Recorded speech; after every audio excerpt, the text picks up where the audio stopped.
A very good afternoon to you from the studios of Atlantic Television Network in Port Harcourt. This is ATN International News for today. Let's take a look at the biggest story that makes up the headlines.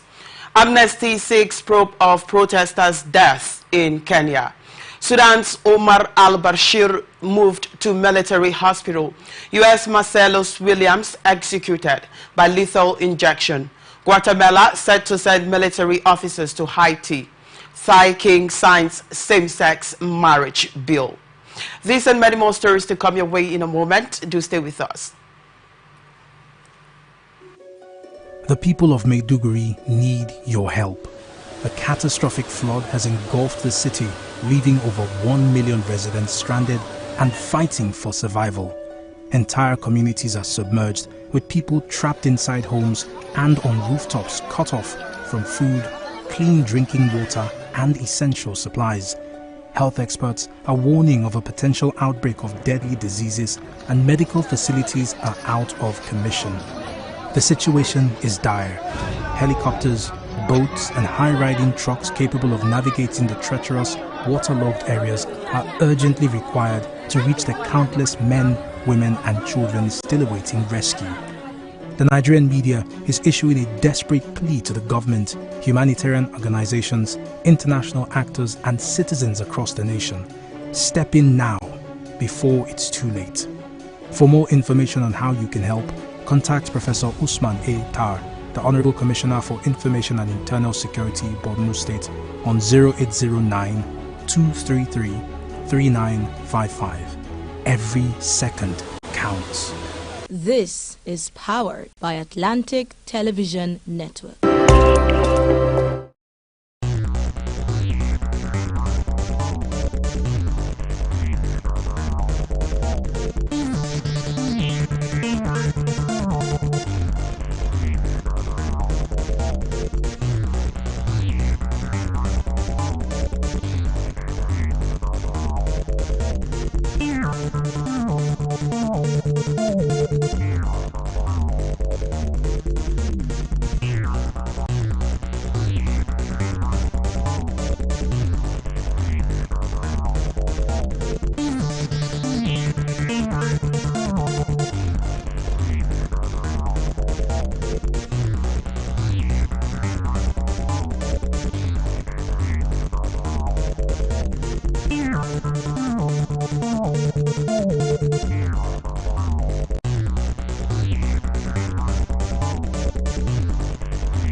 And now the news in the we begin with Africa.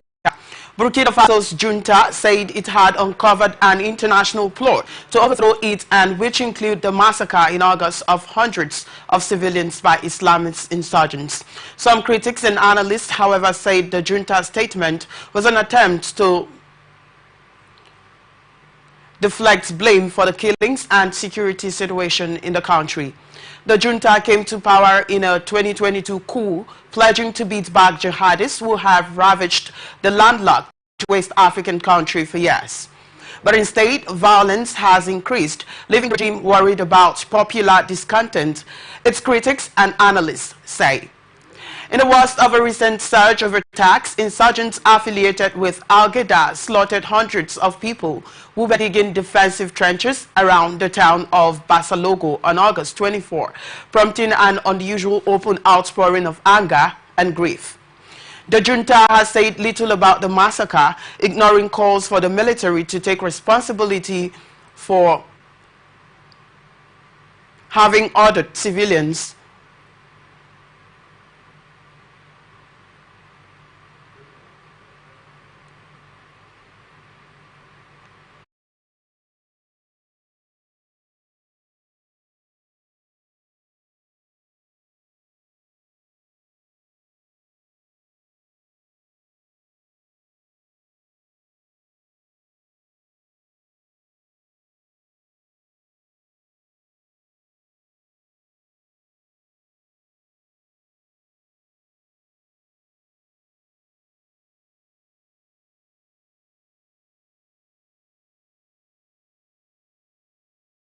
to take responsibility for having ordered civilians to dig trenches without protection in an area rife with jihadist activity, according to report.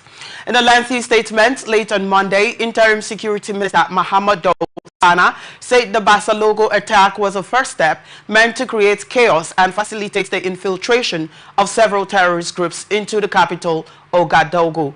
The statement accused opponents of the junta, backed by Western intelligence and European mercenaries, of a vast multi-pronged destabilization plot orchestrated from other countries including Ivory Coast, Ghana and Nigeria. The junta did not provide any evidence of backup to its accusations. One of the named suspects, investigative journalist and junta critic Newton Ahmed Barry, rejected all the accusations on Facebook. After Basalogo, they needed to find a diversion given the scale of the tragedy, he posted. Several civil society sources and analysts told newsmen that they agreed with Barry's interpretation but did not wish to be named because they feared retaliation against themselves or their relatives from the authoritarian junta. The junta did not immediately respond to a request for comment. President William Ruto has revealed how American tech guru Elon Musk's satellite internet firm Starlink has disrupted the network market, causing uncertainty among local internet providers. Speaking during a United States-Kenya Business and Investment Roundtable in New York, President Ruto emphasized the importance of competition in the satellite industry, urging existing players to provide better services. He encouraged competition among players, stating that it helps keep ahead and has improved the performance of Safaricom. Safaricom controls the lion's share of the fixed internet market with over 370,000 homes and 32,000 businesses connected to various internet packages through fiber optic technology. On Monday, September 23rd, Safaricom increased its internet speeds for the bronze, silver, gold and diamond packages to keep up with the competition. Further, the telco introduced a new platinum package that offers 1,000 Mbps to meet the needs of heavy internet users such as gamers and content creators. Starlink uses space satellite to transmit data to an internet service provider, enabling rural access to the internet. Launched in Kenya, it offers fast internet speed between Mbps and 500 Mbps with plans to increase download speeds to 1 Gbps and 10 Gbps. The president has pledged to increase broadband connectivity by connecting 100,000 fibers and leveraging artificial intelligence in 3 key areas, which are university funding, fertilizer distribution, and the social health insurance fund. He plans to fully utilize AI once necessary legislation is passed in Parliament. However, he acknowledges that the challenges of fake news, disinformation, and cybersecurity threats, and hopes to collaborate with Google to provide platforms security.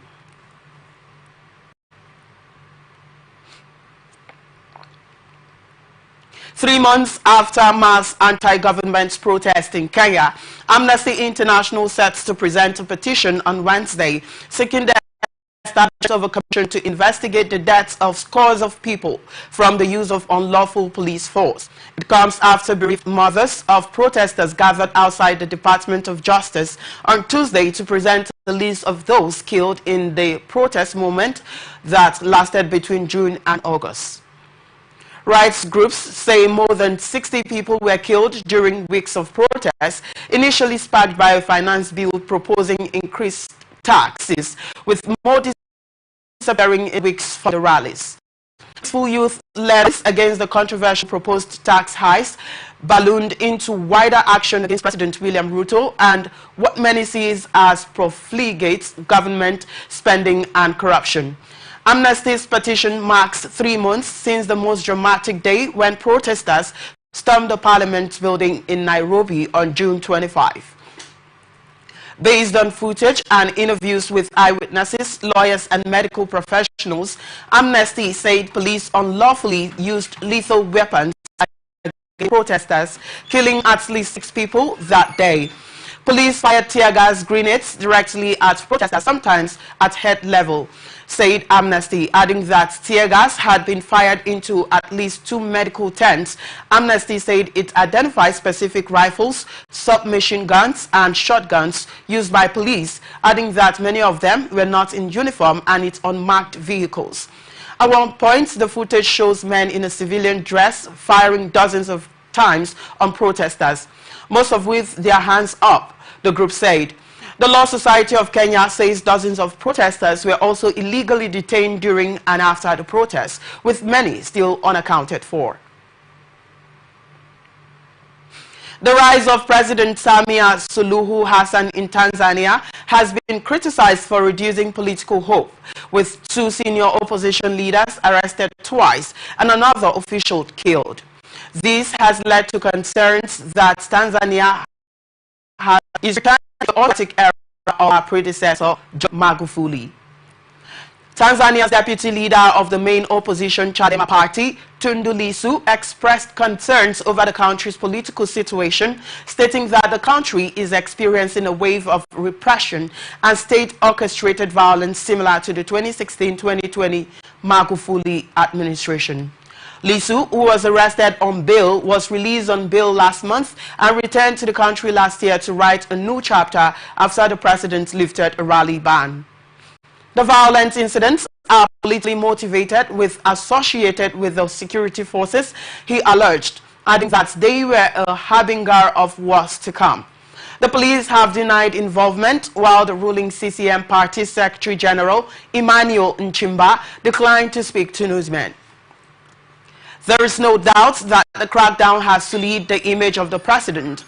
Rights groups and Western diplomats have called for an immediate end to arbitrary detention and have demanded independent and transparent investigations. In a response, the president warned outsiders in Tanzania's affairs, but also denounced the killing of and other speedy investigations. Tanzanian political analyst Thomas Kibwana said there appeared to be a lack of good faith between the main political parties, which has led to negotiations aimed at bringing about reforms stalling. He added that while being confrontational may suit the opposition to win votes if it fueled tensions. Sudan's former autocratic president Omar al-Bashir, who ruled for 30 years before he was toppled in a popular uprising and then jailed by the country's military rulers, has been transferred to a medical facility in northern Sudan, his lawyers said on Wednesday.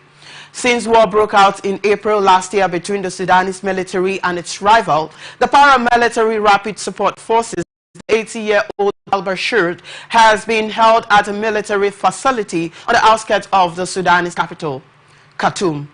His lawyer, Mohammed al-Hassan al-Amin, told newsmen that al-Bashir was transferred on Tuesday and would get proper care at a better-equipped hospital in the town of Merowe, about 330 kilometers north of Khartoum. Al-Bashir's health had deteriorated recently, the lawyer said, adding that the former strongman suffers from age-related complications and high blood pressure. Al-Amin said that Sudan's former Defense Minister Abdelrahim Mohamed Hussein, who was also arrested soon after al-Bashir, was also transferred to the same facility. He suffers from heart-related problems, the lawyer said. The Office of Sudan's military spokesman declined to comment when contacted by journalists.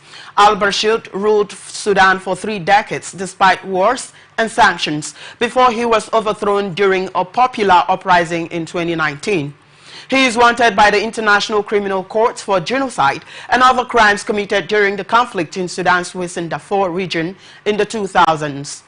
The International Criminal Court has indicted both al-Bashir and Hussein on charges of genocide, crimes against humanity and war crimes committed in Darfur, where the government's campaign was marked by mass killings, rape, torture, and persecution.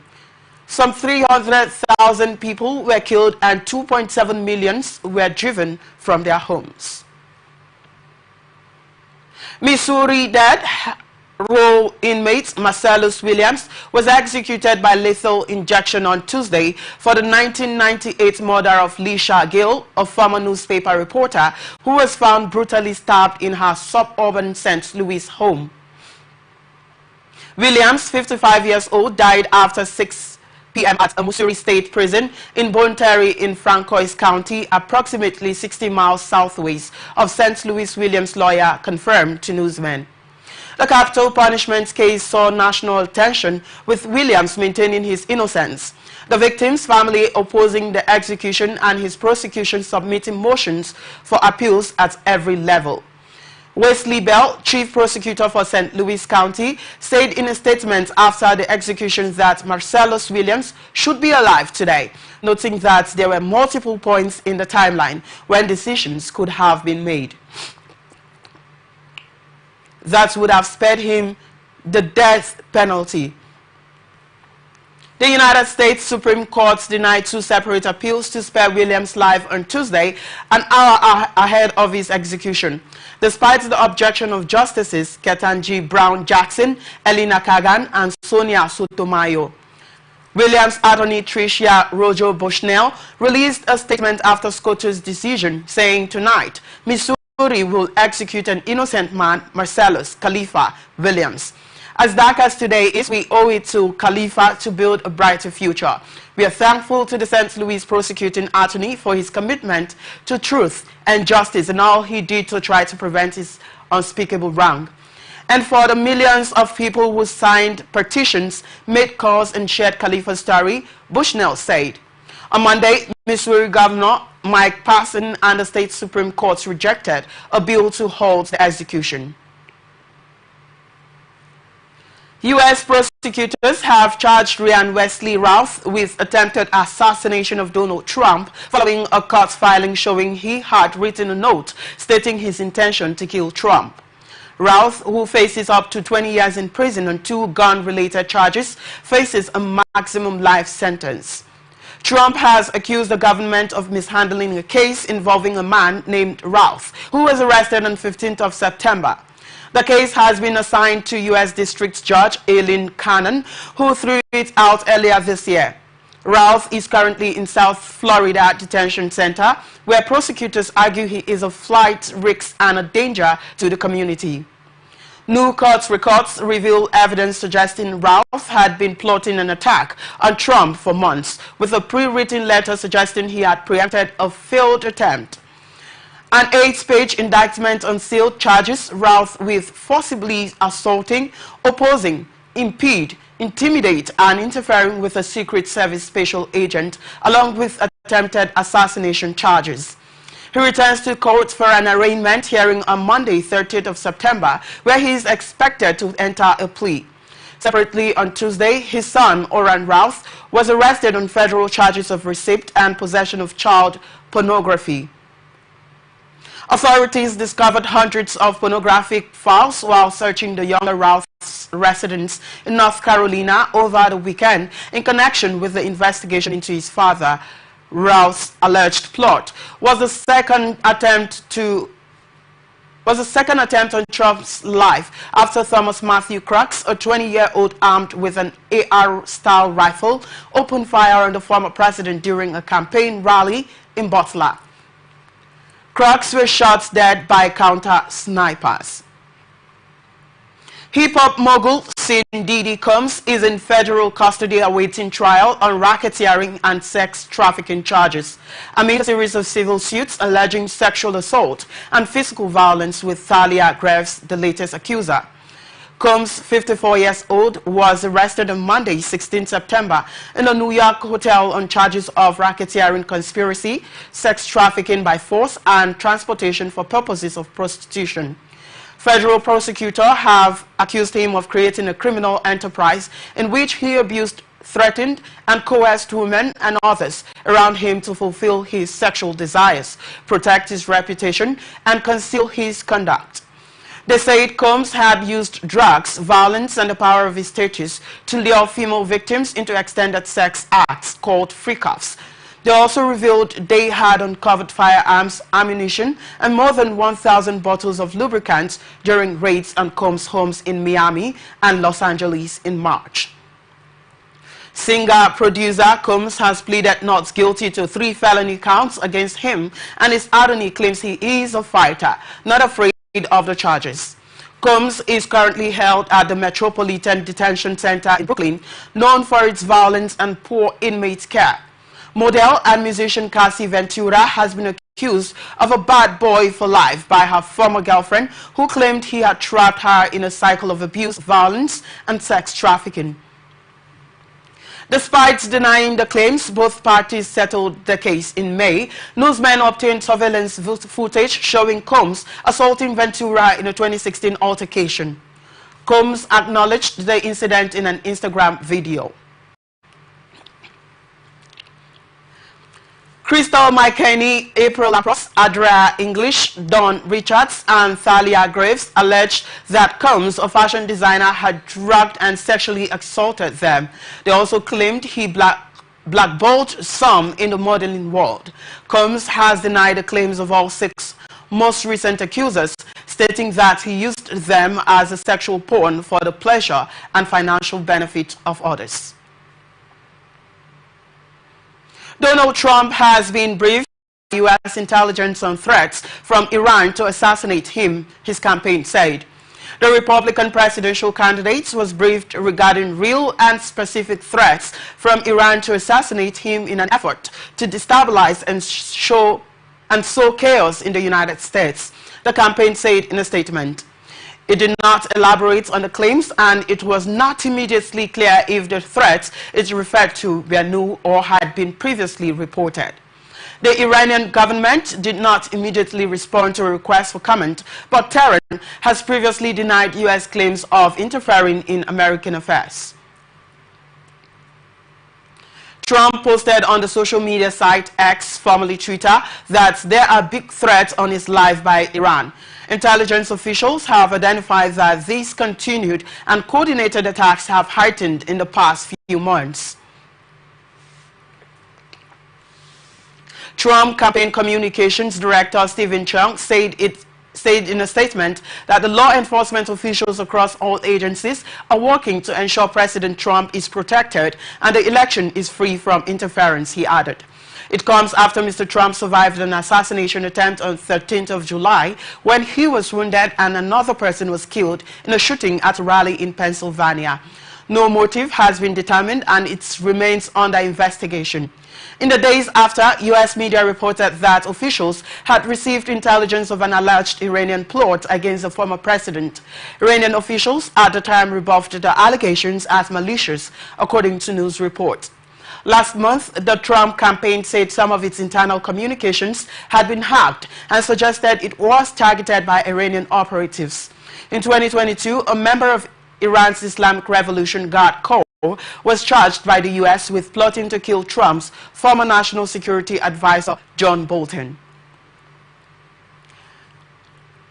Fidel Castro once called Cuba the safest country in the world due to its low violence crime rates and limited gun circulation. Critics argue this was achieved through intimidation and a police state, but Cuba's streets remain among the safest in the Americas.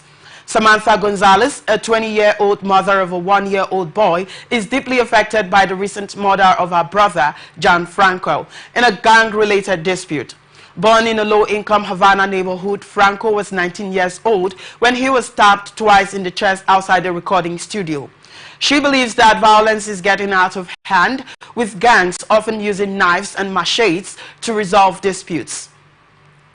The situation has been worsened by a new drug in Cuba called Quimico, a cheap chemical high with a cannabis base. Samantha says that it is increasingly popular among Cuban youth in the parks and on the streets, even suggesting that Cuba had a problem with opioids and street gangs, especially to a foreign journalist, could land them in difficulties. Cuban authorities have maintained that island's reputation as crimes-free denies social problems. However, public perception of a worsening crime rate has led to open address on state television. In August, Colonel Juan Carlos Poe Guerra acknowledged the existence, production and distribution of Quimico, a new drug, and insisted authorities are tackling it. The government denies the situation is worsening, claiming only 9% of crimes are violent and 3% are murders. Critics argue that the Cuban government statistics are not transparent and there is no independent oversight of the bodies producing them or the methodologies they use. The government blames the U.S. for the existence of synthetic opioids in Cuba and the U.S. economic embargo on the island, which they believe is the reason some Cubans resort to crime. Vice President of Cuba's Supreme Court, Marisela Sosa Ravelo, refutes the idea that many crimes go unreported due to a lack of public confidence in the police. She claims that the Cuban people trust the justice system and that the police have a high success rate in solving crimes. A coordinated campaign office shared by Vice President Kamala Harris' campaign and the Democratic Party in Tempe, Arizona, was damaged by gunfire just after midnight on Monday, the police said on Tuesday in a statement to newsmen. Police said they received calls from those who worked in the office on Monday afternoon and arrived to what they said appeared to be gunshots through the front windows. Tempe police said they are analyzing evidence and were taking additional measures after the shooting to ensure the safety of staff and others in the area. A motive for the shooting has not yet been determined and the investigation continues, according to the police. The same office was shot at just a week prior on September 16 in an incident the police said appeared to involve a BB or pellet gun. That shooting also happened just after midnight and caused criminal damage, according to the police. Harris is scheduled to visit the state on Friday. In response to the second incident, the Harris campaign offered its thanks to Tempe police. Several shots were fired into Tempe Democratic Party coordinated campaign office, and they came out to say that they are grateful to Tempe police for coming quickly to the scene and are fortunate no one was present or injured. You're watching the International Atlantic Television Network. We'll be back after the shake. Please do stay with us.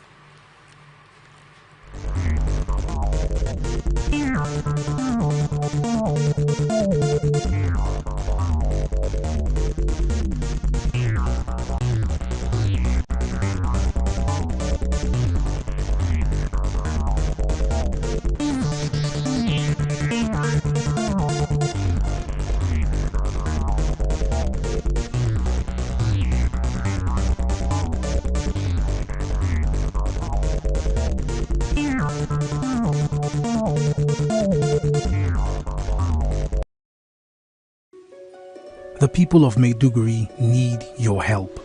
A catastrophic flood has engulfed the city, leaving over 1 million residents stranded and fighting for survival. Entire communities are submerged, with people trapped inside homes and on rooftops cut off from food, clean drinking water and essential supplies. Health experts are warning of a potential outbreak of deadly diseases and medical facilities are out of commission. The situation is dire. Helicopters, boats and high-riding trucks capable of navigating the treacherous, waterlogged areas are urgently required to reach the countless men, women and children still awaiting rescue. The Nigerian media is issuing a desperate plea to the government, humanitarian organizations, international actors and citizens across the nation. Step in now, before it's too late. For more information on how you can help, contact Professor Usman A. Tar, the Honorable Commissioner for Information and Internal Security, Borno State, on 0809-233-3955. Every second counts. This is powered by Atlantic Television Network.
Welcome back. We are open for adverts, placements, bookings and commercials. And you can connect with us and watch us on ATN socials, Facebook and YouTube, Atlantic Television Network, Instagram and TikTok, Atlantic TV Network 1, X formerly Twitter, Atlantic TV Net. Watch us live on our website, atlanticnetwork.tv.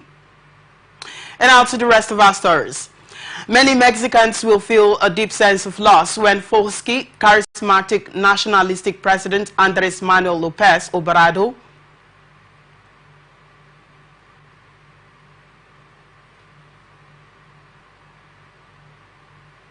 leaves office on September 30th, and that's no surprise. President Enrique López Obrador has significantly changed Mexico's politics by building a personal connection with many Mexicans and removing the traditional presidential guards and limousines. He has praised the traditional family and its role in saving the country and has evoked nostalgia for the social structures of the 1970s. His legacy is evident in his emphasis on the importance of a rich government with poor people.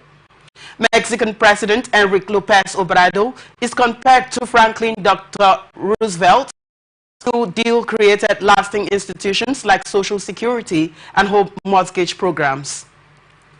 Many Mexicans view him as a president who started big changes and thought of people with a focus on people. Peña Nieto is known for his frequent discussions and questioning. This term, President López Obrador has held 1,400 televised morning briefings, often presenting false information.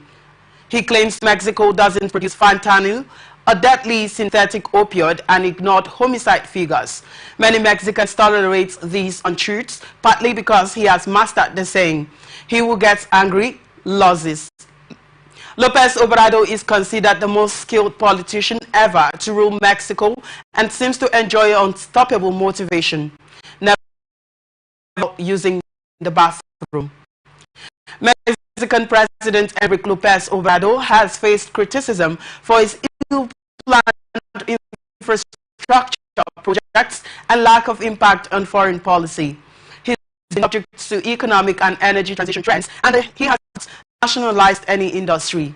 López Obrador's social programs, such as the $150 per month payment to people over 65, may fade or be defunded.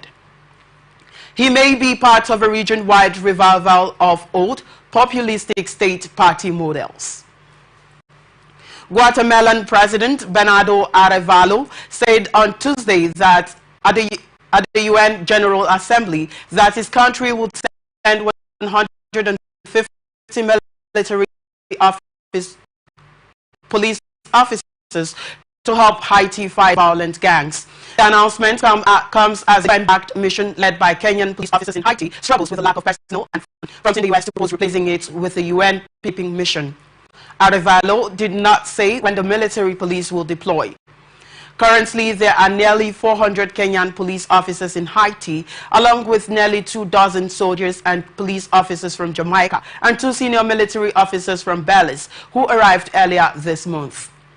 The mission claims to quell violent gangs that control 80% of the capital of Port-au-Prince and had launched coordinated attacks earlier this year, targeting critical government infrastructure. The current mission is expected to have a total of 2,500 personnel, with the Bahamas, Bangladesh, Barbados, Benin and Chad also pledging to send police and soldiers, although it wasn't clear when that would happen. Singapore's first ministerial corruption trial in nearly half a century began on Tuesday, with former Transport Minister Iswaran facing charges in a rare scandal in the Asian financial hub, known for its squeaky clean government. ATN learned that a former senior politician in the long-ruling People's Action Party, Iswaran, initially pleaded not guilty in January to 27 charges of graft, obstructing justice and accepting gifts such as concert tickets and golf clubs valued at 403,000 Singapore dollars on March 25. Prosecutors added more charges, bringing the total to 35, to which he maintained his not guilty plea. Singapore's Prime Minister Iswaran has been indicted for graft, despite the minor amounts involved. The PAP, which prides itself on a clean image, has been embarrassed by the case. The last cabinet minister charged with graft was Wee Toon Boon in 1975. Iswaran's trial comes just over 4 months after his resignation. Lee stepped down after handling Iswaran's case, which could impact the PAP ahead of general elections. Iswaran was accused of receiving gifts from Malaysian property tycoon ONG Beng Sing and business person Lum Kuk Seng, including free tickets for Singapore's Formula One Grand Prix and UK football matches. The Attorney General Chambers will decide whether to charge Ong and Lum after the case is completed. Small tsunami waves on Tuesday morning after an earthquake that may have been triggered by volcanic activity, report says. The offshore quake was not felt and the advisory was lifted about 3 hours later. No damage or injuries were reported. The Japan Meteorological had advised that it's up to 1 meter above tide levels could occur on the coast of the Izu and Ogasawara Island chains after the magnitude 5.8 quakes occurred off the Izu Islands. About 21,500 people live on the islands in the Izu group and about 2,500 on the Ogasawara Islands. Japan Meteorological Agency said a tsunami of about 50 centimeters was detected in the district on Hajijo Island about 30 minutes after the quake. Smaller waves were detected on 3 other islands, Kozushima, Miyakejima, and Izu Oshima. ATN gathered that the offshore quake occurred about 180 kilometers south of Hajijo Island, 300 kilometers south of Tokyo. Television footage showed waves splashing against a wharf of Hajijo Island, but no major swelling was seen. Residents on Hajijo said they did not feel the quake and only heard the tsunami advisory, Japan's public television said. China has said it successfully launched an intercontinental ballistic missile, ICBM, carrying a dummy warhead into the Pacific Ocean. The ICBM was launched at 8:44 local time on Wednesday and fell into expected sea areas, Beijing's defense ministry said, adding that the test launch was routine. The type of missile and its flight path remained unclear, but Chinese state media said Beijing had informed the countries concerned in advance. Japan later said that it received no notice of the test launch. China's nuclear weapon tests usually take place domestically, and its previous test fired ICBMs west into the Taklamakan Desert in the Xinjiang region. This is believed to be the first time since 1980 that it launched an ICBM into international waters. The Japanese government said on Wednesday that China had given it no prior notice of the ICBM launch. Japan's defense ministry had earlier said there was no damage to its vessels. When China last did such a test in May 1980, the ICBM flew 9,070 kilometers and landed in the Pacific. That test involved 18 Chinese naval ships and is still considered one of China's biggest naval missions. While the relationship between Beijing and Washington has improved in the past year, China's increasing assertiveness in the region remains a sticking point. Tensions have ramped up between China and the Philippines as their ships have repeatedly collided in disputed waters.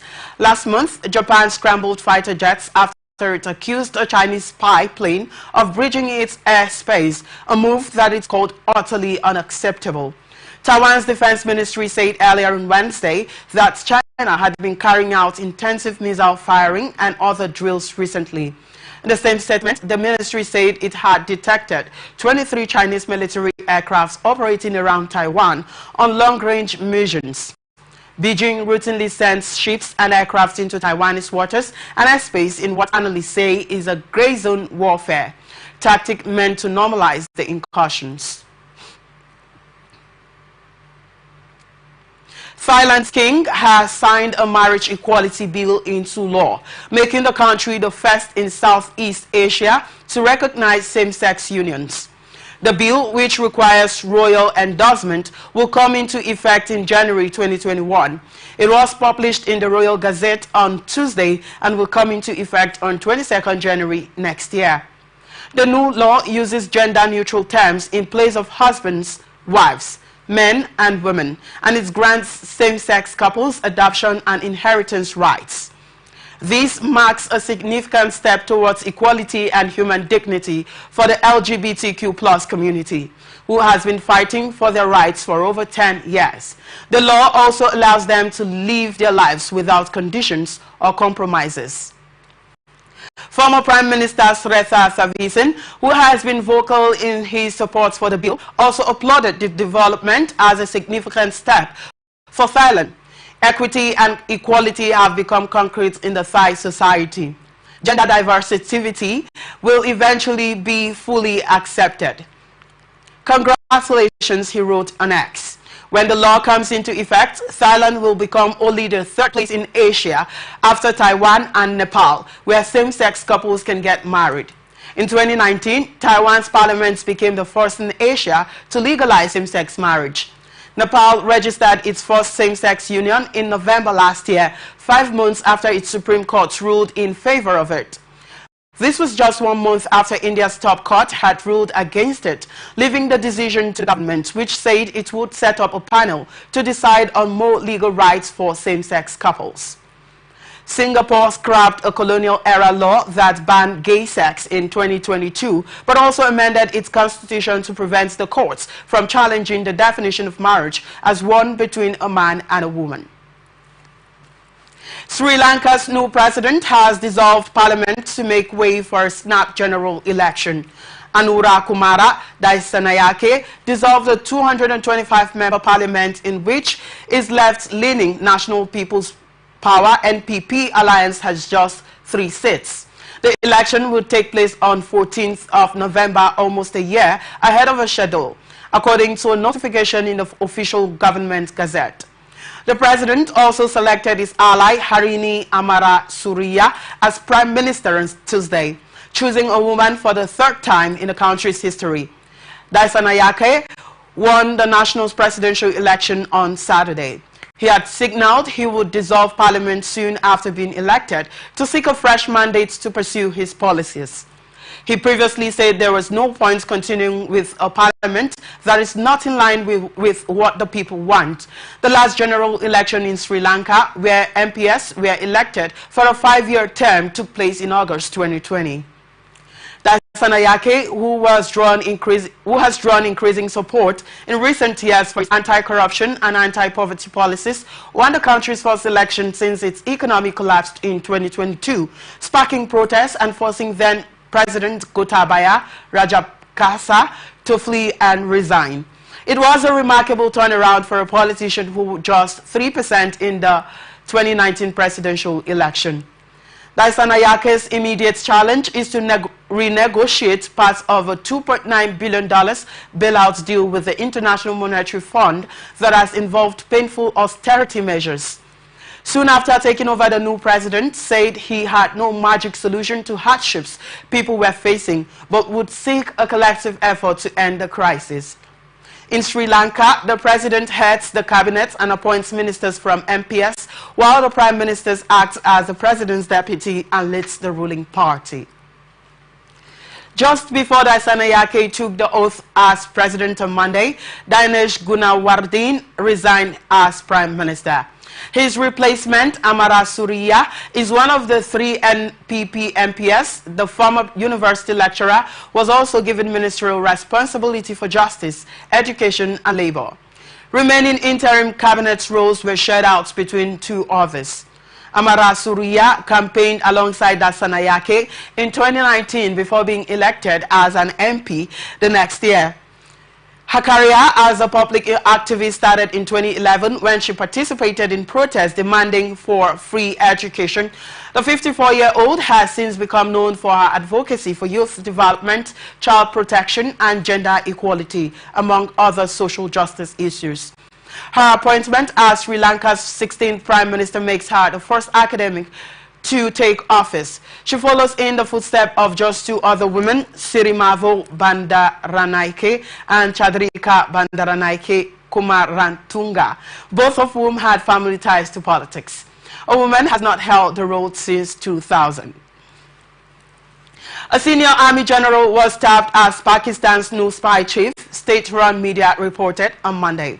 The inter-service intelligence in Pakistan, despite reporting to the Prime Minister, is influenced by the military, which has ruled the country for over 3 decades. Lieutenant General Asim Malik was appointed after Anjum's retirement. Pakistan's new military chief, Anjum Malik, is expected to play a crucial role in navigating the country's internal and external security challenges, while balancing U.S. financial goodwill and security cooperation against terrorism, while also attracting Chinese investment amid economic challenges.